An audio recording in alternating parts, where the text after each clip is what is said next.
Morning. How are you? कैसे हैं? Fine? अच्छे हैं? चलो, excellent. Good morning, good morning. According to the situation, every woman to handle and adjust at the condition and situation. आपको ये पता है कि यहाँ पर अभी कोरोना का प्रकोप ज़्यादा आ रहा है, इसलिए सर ने शायद ये डिसीज़न लिया है कि यहाँ पर हम जो भी कुछ पढ़ाई करेंगे आगे स्टडी के बारे में, ये 30 नवंबर तक हम घर से ही स्टडी करेंगे। और आप लोग भी इस बहुत ही टिपिकल सीरियस कंडीशन में आप सब स्कूल का साथ देंगे, क्योंकि स्टडी आपको you have to do compulsory must the study, आपको स्टडी करनी ही पड़ेगी, क्योंकि गवर्नमेंट का कुछ नहीं बिगड़ेगा इसके अंदर जब भी आप लोग, क्योंकि एग्ज़ाम डेट आएगी, आपको एग्ज़ाम में अपीयर होना पड़ेगा। जैसे पहले भी एक एग्ज़ाम्पल है कि बड़ा एक लंबा दौर चला था कि कोरोना कोरोना कोरोना, लेकिन बाद में ये हुआ था कि अचानक नीट की डेट आ गई और नीट का एग्ज़ाम हो गया। तो ये एक वैकेंसी नहीं है आपके लिए आप इसको ये समझें कि एक ही स्टडी आवर्स मिल रहे हैं आपको एक्स्ट्रा, तो you have to do it the particular study. आज का जो हमारा टॉपिक हम लेंगे वो टॉपिक है एडवर्टाइजमेंट। क्या टॉपिक है आज का? एडवर्टाइजमेंट हमारा टॉपिक है। और एडवर्टाइजमेंट में आपको ये पता है कि पहले एक टॉपिक हमारा कंपोजिशन में, शॉर्ट कंपोजिशन में, one topic has completed the notice. Notice आपको बहुत अच्छी तरह से समझ में आ गया होगा, और नोटिस की मैंने कई एक्सरसाइजेज भी करवाई है। कुछ स्टूडेंट्स से मेरे डायरेक्ट व्हाट्सएप पे उनके कॉपीज भी मेरे को भेजी है। Thank you, well done. बहुत अच्छा प्रयास था आप लोगों का जिन्होंने मुझे नोटिस के भेजे हैं, और मैंने उनको चेक भी किया, रिकवरी, उनको मैंने मिस्टेक्स भी बताई है कि कहाँ कहाँ आपको इम्प्रूवमेंट करना है। आगे हमारा दूसरा जो टॉपिक है वो एडवर्टाइजमेंट है। आपको ये पता है कि एडवर्टाइजमेंट हम किस पर्पज से लिखते हैं? एडवर्टाइजमेंट हमारा होता है एडवर्टीजमेंट, मतलब विज्ञापन करना, किसी चीज को खुल के किसी चीज को बताना कि ये चीज है। मतलब ये पर्टिकुलरली एक किसी पर्सनल नहीं होता है, ये पब्लिक के लिए होता है और नेशनल न्यूज़पेपर के लिए होता है कि नेशनल न्यूज़पेपर में हम इस चीज को डिस्प्ले करें और बहुत से लोग भाग इसको रीड करें। अब वो एडवर्टाइजमेंट किसी का भी हो सकता है, वो सेल परचेज का हो सकता है, वांटेड का हो सकता है, सिचुएशन वैकेंट का हो सकता है, मैट्रिमोनल्स का हो सकता है, शादी विवाह के लिए हो सकते हैं। आपकी कोई चीज कोई खो गई हो तो वो चीज आप प्राप्त करने के लिए कह सकते हैं, लॉस्ट फाउंड का कह सकते हैं। तो there are so many types of the advertisement. Advertisement two types के होते हैं, एक क्लासिफाइड एडवर्टाइजमेंट होता है और एक पोस्टर डिस्प्ले एडवर्टाइजमेंट होता है। डिस्प्ले के अंदर एक पोस्टर होता है, पोस्टर मेकिंग। जिस तरह से कोलगेट का अगर आपको ऐड करना है तो कोलगेट की फोटो बनी हुई होगी तो वो डिस्प्ले होता है कि आपने किसी चीज को डिस्प्ले कर दिया। एक होता है क्लासिफाइड एड, जिसके अंदर पर्टिकुलर, अगर आप, मुझे पता है कि आप रोज एक न्यूज़पेपर रीड करते हैं और न्यूज़पेपर में अपन एक तरह से लेफ्ट साइड का जो पेज ओपन करते हैं वहां क्लासिफाइड एड होता है, क्लासिफाइड एड्स जो छोटे छोटे क्लासिफाइड्स के एड में आते हैं। तो वहां पर क्लासिफाइड एड का हम देखते हैं तो उन क्लासिफाइड एड्स के अंदर अलग अलग ग्रुप्स बने हुए होते हैं कि ये शिक्षक के लिए हैं, ये वांटेड के लिए हैं, ये वर्कर्स के लिए हैं, ये वैकेंट के लिए हैं, यहाँ पे ये सेल परचेज के लिए आया है। तो बहुत सारे एडवर्टाइजमेंट होते हैं। और आपको जो वर्कशीट मिली है, इंग्लिश की वर्कशीट मिली है, उस वर्कशीट को आप ओपन करना और ओपन करके आप देखना पेज नंबर 18 पे। पेज नंबर 18 पे इसका पूरा डिटेल दे रखा है। तो इसके अंदर सबसे पहली लिमिट हम बताते हैं कि शॉर्ट कंपोजिशन में, चाहे वो नोटिस हो और चाहे वो एडवर्टाइजमेंट हो या पोस्टर मेकिंग हो, not more than the 50 words limit. 50 word से ज्यादा का लिमिट हमारा नहीं होना चाहिए। इसके अंदर वर्ड लिमिट है, वो वर्ड लिमिट कितनी है? 50 वर्ड्स है। तो 50 वर्ड से ज्यादा इसकी लिमिट नहीं है। तो 50 वर्ड्स में हमारी सारी बात कहनी है। यानी कि अगर हम अप्लाई सिचुएशन वैकेंट की बात करते हैं तो जो कैंडिडेट हमको अप्लाई कर ले उसकी क्वालिफिकेशन भी लिखनी है, आपका अपना एड्रेस भी बताना है, कौन किसको नॉलेज है इसका भी बारे में आपको बताना है, सैलरी की भी बात करनी है। मैट्रिमोनल्स.com में है तो आपको कास्ट की बात करनी है, आपको हाइट की बात करनी है, स्लिम हैंडसम की बात करनी है, रिलीजन की बात करनी है, आपका एड्रेस बताना है, आप कौन सी कास्ट में जाते हैं, सेम कास्ट में, डिफरेंट कास्ट में, तो ये सारी सब चीजें आपको बतानी पड़ेगी। तो ये सब चीजें के लिए आपको एक वर्ड्स का एक हैंडल करना चाहिए कि अगर मान लो ये सब चीजें हम बताएंगे तो एक बहुत सारा विशाल एक अपना लेटर की तरह एक आर्टिकल बहुत कंपोजिशन हो जाएगा। जो इसमें इसके अंदर क्या है कि वर्ड लिमिट इसलिए छोटी होती है कि each have every words of the people, her words का अपना एक पेमेंट होता है। आप एक वर्ड लिखेंगे उसका पेमेंट लगेगा, अलग वर्ड से लिखेंगे उसका पेमेंट लगेगा। तो आपको पेमेंट इसलिए हमको क्या करना है कि इसमें सेंटेंसेस को हमको फ्रेजेस बनाने हैं, छोटे छोटे फ्रेज बनाने हैं। फ्रेज से अपन को आपकी बात आप कह सकते हैं।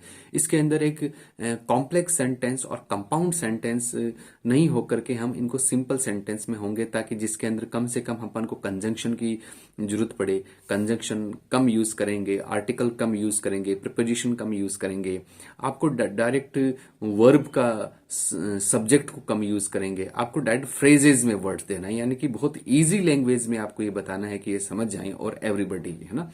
तो अगर हम बात करते हैं हमारे एडवर्टाइजमेंट की, तो एडवर्टाइजमेंट के अंदर हम आपके पास में क्लासिफाइड एड है, सिचुएशन वैकेंट है, वांटेड है। तो इस पेज को मैं आपको एक बार शो करवाता हूं, आप देखें इस चीज को किस तरह से है ये।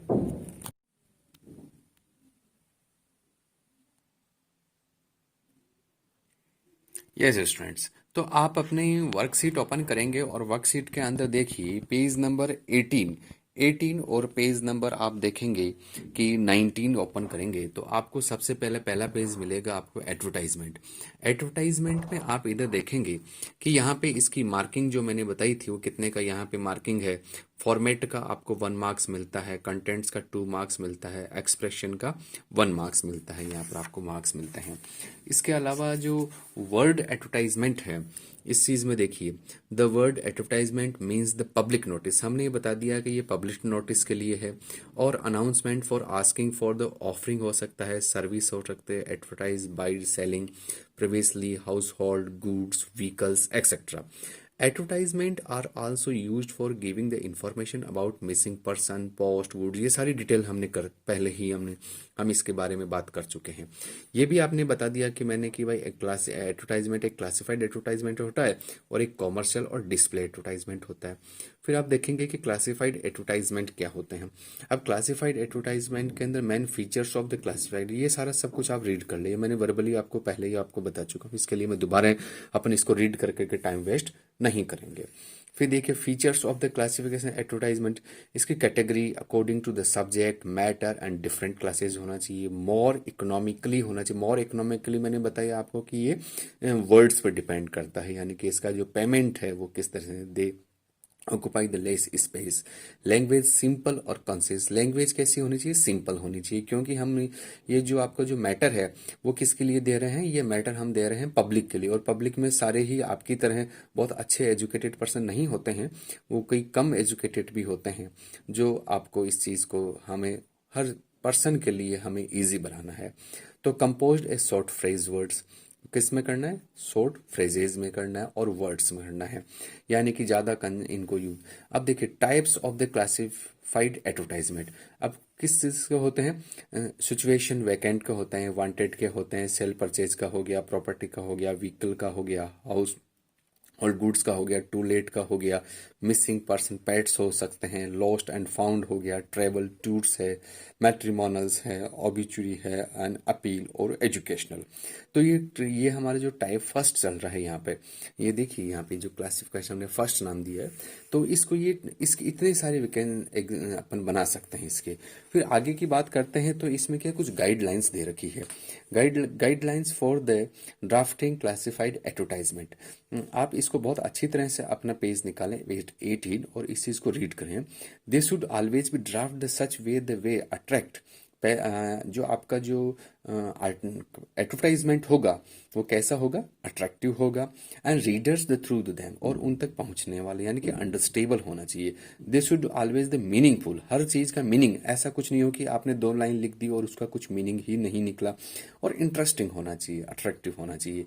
दे should always have the simple and effective language, effective language प्रभावशाली और सिंपल भाषा होनी चाहिए। आप इफेक्टिव के चक्कर में आपने अगर टिपिकल हार्ड वर्ड्स डाल दिए और लैंग्वेज को आपने बड़ा कॉम्प्लेक्स लैंग्वेज बना दिया, कॉम्प्लेक्स है ना, आपको पता है कॉम्प्लेक्स सेंटेंसेस, कंपाउंड सेंटेंस नहीं यूज करने हैं इसके अंदर, सिंपल लैंग्वेज बनानी है अपन को। तो दे शुड ऑलवेज द ब्रीफ, हमें बहुत सारी बात को किस तरह से ब्रीफ में बनानी है, यानी कि बहुत सारी बात को हमको ब्रीफ में, संक्षिप्त में किसी बात को कहने का हमको आर्ट आना चाहिए। और आपने एडवर्टाइजमेंट दे दिया और अगर नेम नहीं लिखा तो किसको एड्रेस करेगा, एड्रेस नहीं दिया तो किसको करेगा, एड्रेस के अलावा कॉन्टैक्ट नहीं दिया तो क्या होगा। तो आप ये ध्यान रखें कि नेम, एडवर्टाइजमेंट, ट्रेवलिंग और ये सारा सब कुछ होना चाहिए। क्या क्या होना चाहिए, नेम, कॉन्टैक्ट नंबर, एड्रेस, ये सब होना चाहिए। फिर हम देखते हैं सिचुएशनल और वैकेंट और वांटेड। तो ये जो डिटेल्स और रिक्वायर्ड है, ये सारा सब कुछ आपको ये पता है, हम आगे के बारे में देखते हैं। अब इसके अंदर देखिए कुछ क्लासिफाइड डिस्प्ले हम इस तरह से भी इनको हो सकता है, ये वाला है, ये है, वांटेड है, वैकेंट है। हम सीधे ही अब क्वेश्चन पे चलते हैं। हमारा क्वेश्चन जो एग्जाम्पल्स का है, नंबर 1 आपके paper work sheet page number 19 पर, ये क्या कह रहा है, बहुत ही डिटेल से आप किसी चीज को, क्वेश्चन को समझे मेरे friends, my dear students. You are Vikram और सोनिया, इसने सबसे पहले क्वेश्चन में आपको ये बता दिया कि आप कौन है। आपका जो नाम लिखेंगे वो बिल्कुल क्लियर हो गया कि आपको विक्रम या सोनिया ही लिखना है। फिर देखिए, an honour graduate in history, आप किसी हिस्ट्री से ग्रेजुएट हैं, ऑनर्स हैं और with specialisation of medieval India, और आप एक स्पेशलिस्ट हैं मेडिवल मध्यकालीन इतिहास के लिए, स्पेशलाइजेशन आपने पढ़ाई कर रखी है। और यू आर वेल एक्वेंटेड मानी परिचित है, नॉलेज रखते हैं with the places of the historical interest of Delhi. कहाँ कहाँ के प्लेसेस में इंटरेस्ट रखते हैं आप, दिल्ली की रखते हैं, आगरा की है, जयपुर की है, ठीक है। अब इसमें 2 बातें हो गई। पहले बात तो आपके ग्रेजुएट किससे हैं, हिस्ट्री ऑनर से हैं। नॉलेज किसका रखते हैं, स्पेशलाइजेशन इन मेडिवल इंडिया का आपके पास अलग से इसका है विथ। और आप इन प्लेसेस का, हिस्ट्रिकल प्लेसेस में हिस्ट्रिकल इंटरेस्ट भी है, नॉलेज भी है, ठीक है। अब यू आर लुकिंग फॉर, आप ढूंढ रहे हैं, क्या ढूंढ रहे हैं, ए जॉब ऑफ टूरिस्ट गाइड। मैंने जो अंडरलाइन किया है इस पे आप ध्यान दीजिए, क्योंकि स्टूडेंट सबसे पहले ये नहीं समझ पाते हैं कि ये वांटेड है या वैकेंट है। इसमें हमको किसी गाइड को, आप खुद गाइड हैं और आप अपना एडवर्टाइजमेंट देना चाहते हैं किसी कंपनी के लिए, या आप एक गाइड को डिमांड करना चाहते हैं, ये पहली बात समझिए। तो यहाँ पर साफ साफ लिखा हुआ है you are looking for the job, आप खुद जॉब ढूंढ रहे हैं, किसके लिए, टूरिस्ट गाइड के लिए। तो इसके लिए आपको क्या करना है, right an advertisement of about 50 words and situation wanted के लिए लिखना है। अब नेक्स्ट देख, लोकल न्यूज़पेपर में लिखना है और कॉन्टेक्ट नंबर। अब मैं इस क्वेश्चन को बार बार रीड और इस क्वेश्चन पे एम्फेसाइज इसलिए कर रहा हूं कि देखिए बहुत सी चीजें इसने खुद ने दे दी, कॉन्टैक्ट नंबर दे दिए, नेम दे दिया, आपकी क्वालिफिकेशन दे दी, आप किसकी इंटरेस्ट रखते हैं ये दे दिया, और किस तरह का आप जॉब ढूंढ रहे हैं ये दे दिया। यानी कि आपको एक ट्रिक समझ में आनी चाहिए कि सब कुछ इस क्वेश्चन में दे रखा है, आपको केवल इस क्वेश्चन को एक एडवर्टाइजमेंट की तरह इसको आपको सेट करना है। तो देखिए मैंने ये बनाया है सिचुएशनल वांटेड। तो सबसे पहले आप यहां से ये लेंगे कि ये आप सिचुएशन वांटेड का है या सिचुएशन वैकेंट का। तो सिचुएशन वांटेड हमने ये वर्ड भी कहां से उठाया, क्वेश्चन से उठाया, ज्यादा दिमाग लगाने की जरूरत नहीं पड़ी। फिर देख ली हमने इसको डायरेक्ट हमने 3rd पर्सन में बनाने की कोशिश की है। तो a specialization in medieval Indian having knowledge historical places of Delhi, Agra, Jaipur. 6 मानी ढूंढ रहे हैं, लुकिंग फॉर हम चाहते हैं, the job of the tourist guide का जॉब है, ये पर्सन है। Passed with the honour graduate in history, ये सारी हमने क्वालिफिकेशन दे दी। Previously worked with the tourist company, हमने पहले एक टूरिस्ट कंपनी में भी काम कर चुके हैं। सैलरी नेगोशिएबल, सैलरी आप जितनी देंगे वो हम फोन पे बात कर लेंगे। प्लीज कॉन्टेक्ट विक्रम, यहाँ पे हम जो बॉय हैं वो विक्रम कर सकते हैं, गर्ल्स सोनिया भी लिख सकती है। आप अपना एड्रेस डाल सकते हैं, ये एड्रेस नहीं दिया हुआ लेकिन एक आप खुद का एड्रेस डाल सकते हैं, 143 कमला कॉलोनी जयपुर। और फिर जो कॉन्टैक्ट नंबर है ये आपके पर्सनल कॉन्टैक्ट नहीं होंगे, क्योंकि ये जो कॉन्टैक्ट नंबर है ये सारा यहाँ क्वेश्चन से हमने लिया है। तो इस तरह से हमने इसको एक सिचुएशन वांटेड का बनाया है ना। अब आप इस चीज में अगर अगला क्वेश्चन पे चलते हैं तो बहुत ही क्वेश्चन को ध्यान से देखिए। प्रिंसिपल सनराइज ग्लोबल स्कूल, पहले दे रखा है कि आप कंपनी है ग्लोबल सनराइज स्कूल की, Agra, required a space receptionist, आपको क्या चाहिए, required receptionist for her school, उनकी स्कूल के लिए चाहिए। Draft a suitable advertisement 50 words to be the published in the classified column of a national newspaper giving all the necessary detailed qualification and experience required the receptionist। आप समझ गए होंगे कि आप प्रिंसिपल हैं, किसके हैं, सनराइज ग्लोबल स्कूल के, कहाँ पर है, आगरा में है। आपको क्या चाहिए, रिक्वायर्ड चाहिए, क्या चाहिए, रिसेप्शनिस्ट चाहिए, किसके लिए, आपकी खुद की स्कूल के लिए चाहिए। चलो तो हम इसके लिए एक एडवर्टाइजमेंट तैयार करते हैं। हमारा क्या हुआ, सिचुएशनल वैकेंट, सिचुएशनल वैकेंट लिखा, ठीक है। आपको ये सबसे इंपॉर्टेंट इंप्रेसिव होता है कि आप सिचुएशन वैकेंट लिख रहे हैं, ठीक है। अब आप लिख रहे हैं wanted a female receptionist for her school for our, हम हमारे स्कूल की बात करते हैं तो wanted a female receptionist for our school, हमारे स्कूल के लिए एक फीमेल रिसेप्शनिस्ट की जरूरत है। The candidate must be fair, beautiful, slim, well behaved and sweet spoken, एक बहुत ही मधुर मीठी बोलने वाली है होनी चाहिए, स्लिम होनी चाहिए, ब्यूटीफुल होनी चाहिए, यानी कि थोड़ा सा हमें अट्रैक्टिव बनाना है इस तरह के वर्ड्स लिख करके, ठीक है। सी मस्ट बी कॉन्वेंट ग्रेजुएट, और वो क्या होनी चाहिए, कॉन्वेंट स्कूल से ग्रेजुएट होनी चाहिए। सी मस्ट हैव 2 years एक्सपीरियंस, उसको एक्सपीरियंस कितना होना चाहिए, 2 years का एक्सपीरियंस होना चाहिए।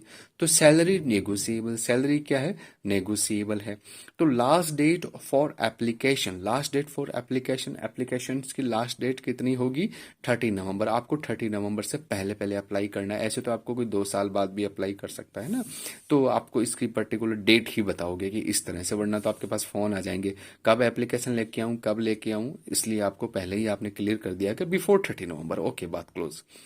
अब आपको इसको नेटवर्क कौन एडवर्टाइजमेंट कौन लिख रहा है, तो इस प्रिंसिपल है, कौन है प्रिंसिपल, सनराइज ग्लोबल स्कूल, कहाँ पर है, ये आगरा में है। कॉन्टैक्ट नंबर इस क्वेश्चन में नहीं थे, तो आप अपने इच्छा से 10 डिजिट के कोई भी डमी नंबर लिख सकते हैं, 9829012345। तो इस तरह से हमने ये हमारा सिचुएशन वैकेंट का हो गया। आगे हम अगर बात करते हैं तो आगे इसके जो क्वेश्चंस हैं, आप सबसे पहले क्या करेंगे, पेज नंबर 18 पे खोल के इस चीज को वीडियो देखने के बाद में, सबसे पहले वीडियो देखेंगे, वीडियो देखने के बाद आप इसको पूरा एक तरह से यहाँ से रीड करेंगे। रीड कर लिया, फिर यहाँ पे ये रीड देखेंगे, फिर क्वेश्चन देखेंगे। क्वेश्चन पढ़ने के बाद आप ये जो मैंने जो लिखा है इसको आप पूरा डिटेल से देखेंगे। इसको देखने के बाद फिर क्वेश्चन पढ़ेंगे, क्वेश्चन पढ़ने के बाद फिर आप इसे देखेंगे। ये दिख रहा है, आप यहाँ से इसका स्क्रीनशॉट ले सकते हैं आप, ठीक है। यहाँ से लेने की स्क्रीनशॉट लेने के बाद में फिर आप क्या करेंगे, पेज टर्न करेंगे। पेज टर्न करेंगे, आपको क्वेश्चन नंबर 3 दिखेगा, आपको क्वेश्चन नंबर 4 है, क्वेश्चन नंबर 5 है, क्वेश्चन नंबर 6 है और क्वेश्चन नंबर 7 है। तो फिर कल हम बात करेंगे किसके करेंगे, सेल और परचेज की। जब तक आप एक काम करें कि मैंने आपको क्वेश्चन कितने दिए, 2 मैंने करवा दिए हैं, तो 1 2 3 4 और 5, ये 5 एडवर्टाइजमेंट आपको घर पे आपको करना है और इसकी स्क्रीनशॉट लेकर के और मुझे व्हाट्सएप पर भेजनी है। इसी तरह से मैं आपकी कॉपी भी चेक कर लूंगा और आपको मैं कुछ सजेशंस भी मेरे हो सके दे दूंगा। तो आप एक काम करें, कल के लिए आपके लिए होमवर्क है पेज नंबर 20 और पेज नंबर 21, ये दोनों पेज आपके कंप्लीट होने चाहिए, क्योंकि पेज नंबर जो 19 है 19 पेज नंबर है, 19 पे सिचुएशन, वांटेड और ये दोनों मैंने आपको बता दिए हैं। इसके अलावा आप ये करें, डोंट वरी, जो आपको नहीं आता है ये आप मेरे से पूछ लेंगे या ब्लैंक छोड़ देंगे, या फिर कुछ स्टूडेंट्स के लिए तो सजेशन मैं दूंगा कि आप डायरेक्ट पेन से नहीं करके पेंसिल से करें, ताकि पेंसिल से करेंगे क्योंकि जब स्कूल ओपन होगी तब ये सारा एक बार या तो मैं बोर्ड पे करवा दूंगा या इसका मैं खुद फिलअप करके और इसकी व्हाट्सएप को आपको पीडीएफ भेज दूंगा। तो जैसा भी होगा हम देख लेंगे। तो पहले आप आज के दिन में एडवर्टाइजमेंट लेंगे और एडवर्टाइजमेंट में सिचुएशन लेंगे। देखिए फ्रेंड्स, मैं फिर आपको कह रहा हूँ, यस स्टूडेंट्स, तो हमने अभी पूरे एडवर्टाइजमेंट की बात करी है आज हमने यहाँ पे। और एडवर्टाइजमेंट के अंदर सबसे पहला हमने देखा सिचुएशन, वैकेंट और वांटेड की बात करी है। पेज नंबर 18 और 19 का सॉल्यूशन आज हमने देखा है। आपको मैंने पेज नंबर 20 और 21 का होमवर्क दिया है। ये सारे 6-7 जो जितने भी एडवर्टाइजमेंट है ये आपको घर से करने हैं और करके फिर इसकी फोटो खींच के पीडीएफ में मेरे को भेजना है, या फिर जब भी अपनी स्कूल होगी ओपन होगी उस समय अपन इस बारे में डिस्कस करेंगे। लेकिन जब भी मैं आपकी स्कूल के अंदर देखूंगा तो ये पूरा फिलअप होना चाहिए, मुझे कहीं पर भी कोई ब्लैंक नहीं मिलना चाहिए, क्योंकि जैसा आता है वैसा आप इसे फिलअप जरूर करेंगे। अगर ये ब्लैंक रहता है तो मैं ये सोचूंगा कि आपने जो ये कोरोना का जो स्टडी आवर्स था इसको आपने वेकेशन समझ लिया और घर पे आपने मौज मस्ती की है। डियर, फिर से मैं कह रहा हूँ, पहले भी एक बार कोरोना का बड़ा लंबा दौर था, इससे भी ज्यादा सीरियस पोजीशन थी, लॉकडाउन लग गया था, कुछ होना सिचुएशन नहीं था कि कुछ होगा भी नहीं होगा, और नीट की डेट आ गई, नीट की डेट आ गई, एग्जाम भी हो गया, रिजल्ट भी आ गया। जिसने उस टाइम पे पढ़ाई करी थी वो सक्सेस हो गए, और जो ये कोरोना को वेकेशन वकेशन वकेशन छुट्टियां छुट्टियां छुट्टियां मान के बैठ गए वो आज सब कुछ ना इधर के हैं ना इधर के, ना उधर सिलेक्शन हुआ और ना अभी आगे का कुछ क्लियर है। तो इस देखो, आपके एग्जाम्स बिल्कुल टाइम पर होने हैं। बोर्ड ने कह दिया कि एग्जाम होंगे ही, बोर्ड ने आपको सिलेबस भी फाइनल कर दिया, जितना डिलीट करना था वो भी कर दिया। अब ये पिक्चर बिल्कुल क्लियर है कि आपको क्या क्या पढ़ाई करनी है। तो बस ये है कि हमें एक ग्रुप में नहीं रहना है, घर से इसको पढ़ना है आपको, और बोर्ड यही मान रहा है कि शायद आप घर बैठ के ऑल स्टूडेंट सब ऑनलाइन क्लासेस पढ़ रहे हैं। तो आप इसको बिल्कुल पढ़ेंगे और एडवर्टाइजमेंट की स्टडी करेंगे, और आते ही मैं आपको ये पता है कि नोटिस का, एडवर्टाइजमेंट का, इनका मैं टेस्ट भी लूंगा। तो इसके लिए बी प्रिपेयर, बी सीरियसली, मैं आपको बहुत ही प्रेशरली कह रहा हूँ कि मैं और इस चीज़ को मैं हर्ट भी करता हूँ कि ये किस तरह की एक डिजीज़ है जिसके कारण कि आप और हम एक क्लास में जो एक माहौल बनता था पढ़ाई का वो नहीं हम बना पा रहे हैं। लेकिन फिर भी मैं इस चीज़ की आई होप यू, मुझे आपसे होप है कि उससे भी बेटर रिजल्ट मुझे मिलेगा, उससे भी बेटर रिजल्ट आप मुझे देंगे, क्योंकि मैं यहाँ घर से आपके लिए एक वीडियो बना रहा हूँ, सेंड कर रहा हूँ और आपको मिस भी कर रहा हूँ, है ना। तो thank you very much, bye bye.